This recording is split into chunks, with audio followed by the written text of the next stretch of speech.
Have you ever put so much time and effort into your YouTube video only to get like 12 views? I'm about to show you a tactic that you could implement almost immediately to easily get more views on your next video. I recently hosted a free workshop where I shared this exact strategy, and what was really cool is one of the students, she implemented this almost immediately. Her first video implementing this has 3.2K views. Now over the years, I learned this strategy that literally any channel or anybody can implement almost immediately on their next video, and they will most likely see instant results. The first tactic that I want to talk about is something that I like to call invisible interaction. Now, when it comes to titles and thumbnails, we need to understand that there's a reason behind every click. So whenever we take a look, for example, at a selfie image, let's say you took a selfie with your friends, right? Who do you usually look at first when you look at the selfie? Most likely, it's yourself. That's because we care about ourselves. Now, YouTube is actually very, very similar. YouTube is an intent-based platform, meaning whenever you do go on YouTube, you have an intention to click on something that interests you and caters to your needs. All right, so with that being said, why do we actually click on a video? Of course, it's because it relates to us, but more importantly, it's because it piques our curiosity. Now, what is invisible interaction? It's very, very straightforward. This is where you read the viewer's mind before they even click on your video. Now, what you want to do is you want to create 2 to 4 different questions for your titles and thumbnails that the viewer might have in their head in order for them to click on your video. Now, what's really cool is once you understand the questions that the viewer might have, you can then answer them in the intro of your video, so that way you could deliver on your promise that you had in your title and the thumbnail. Now, if you don't have any questions, well, you need to go back to the drawing board and come up with 2 to 4 different questions per title and thumbnail, so that way you can be sure that it will pique curiosity. Now, these questions could be super basic, or they could be questions that make the viewer question their whole existence. It's up to you. So now let me show you a few examples of the questions that I wrote for this exact video. And I'm just curious, let me know in the comments below if any of these questions actually popped up in your head whenever you saw my title and the thumbnail. So question number 1, how simple can it be? Question number 2, how can I do it too? Or can I do it too? Question number 3, it's impossible getting views. Views are hard. How can it be that simple? Now, some of these questions and thoughts go against the viewer's beliefs. Therefore, it creates so much contradiction that the viewer gets so curious that they want to click to find out if it's actually true or not. Now, the important part is you need to deliver on your promise. So if I'm talking about how simple it is, I'm going to show you a method that makes it simple. I can't clickbait you, because then you'll be really pissed off at me and then you'll blow me up in the comments. But you love me so much that you're gonna thumbs up this video and subscribe if you are enjoying, right?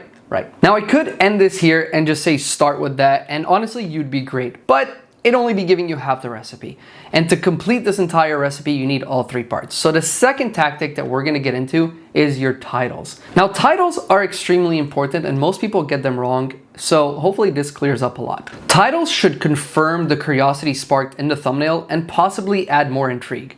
There are 3 main rules that I use for every single title, starting with the first rule. Now, the first rule is rather simple, but a lot of people make this mistake, and what they don't know is that you need to keep your character count on your title, preferably 55 characters or less. Now, this is not only to make it easier to read, because the subconscious mind usually glances and doesn't read when it comes to like YouTube and certain things, especially social media, but also what can happen is that your title, can get cut off in certain parts of YouTube. So whether it's a mobile phone or the desktop version or whatever it may be, it could get cut off. Now, what's really cool is I just take my titles always and I put them into this Notion tool. Freaking love it.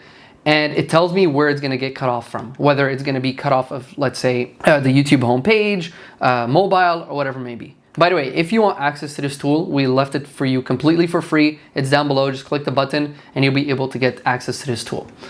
Now, the second tip is you want to create a list of power words. Now, power words simply just evoke more emotion and curiosity. So I want to share with you this quick example of one of my students actually. And what he did is he had written a video about Italy, and I'm not going to share exactly the title, whatever it is, but this is pretty much the idea of it. This is the most insane event Italy has seen. And the video currently was sitting at like at 200 views. So I told him, simply change the word insane to shocking. I swear to you, and you know what? I need to get you the exact number. So give me 1 second. I want to pull this up. Give me 1 second.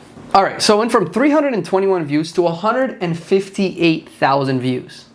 I'm not even kidding. That's how crazy a simple word can change the whole person's psychology to make them want to click your videos or not.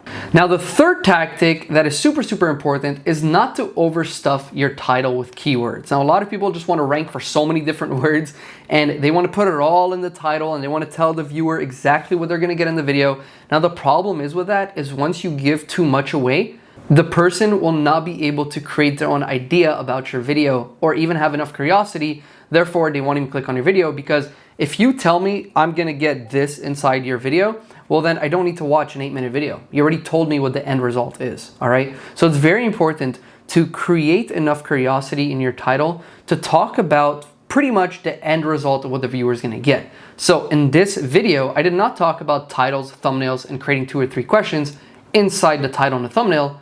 What I did talk about was your end goal, which is getting more views. Now, titles and thumbnails go together.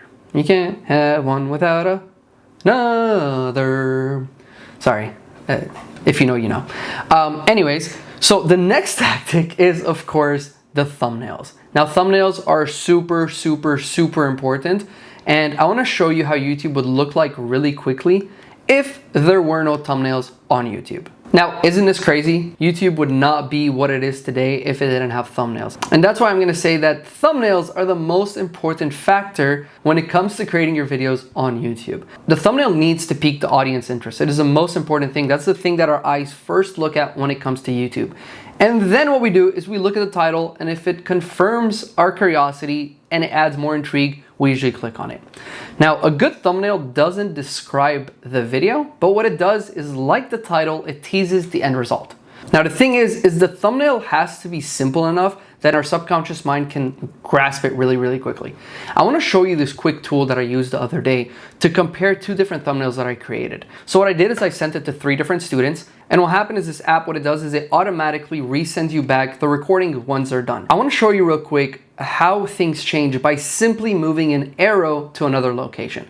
So here what we have is on the bottom left, I have an arrow, and as you guys can see, the eyes are scattered everywhere. The person does not know where to look at because the arrow doesn't mean anything. It's pointed at a graph that most people won't understand. But the second thumbnail, all I did was change the arrow from the bottom left to the top right on the money.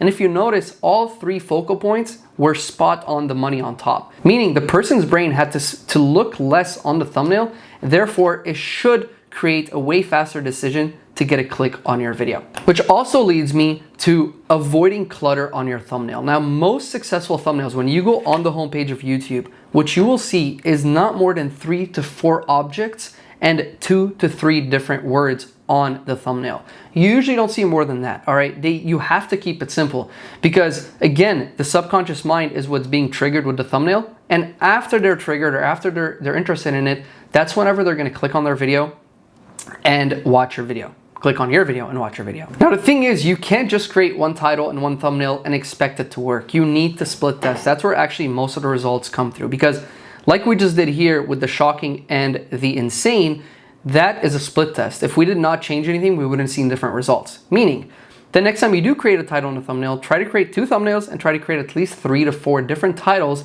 that will resonate with your hook.